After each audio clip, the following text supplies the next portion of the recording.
आज्ञा पुणे कवि पुष्पदंत गंधर्व कौन कहले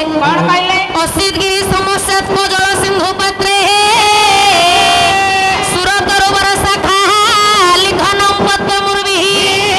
लिखितम यदि गृहीत्वा सरदा सर्वकाल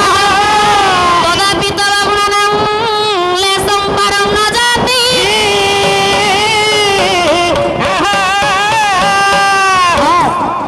आज्ञा पुष्पदंत गंधर्व कहले समुद्र रूपक द्वारे विराट कला मुंडा को पकाई जदि मां सरस्वती कल्प वृक्षर डाल को लेखनी करी ये पृथ्वी को कागज करी लेखंती आज्ञा भगवान महिमा सरी ना भगवान महिमा अवर्णनीय आज्ञा।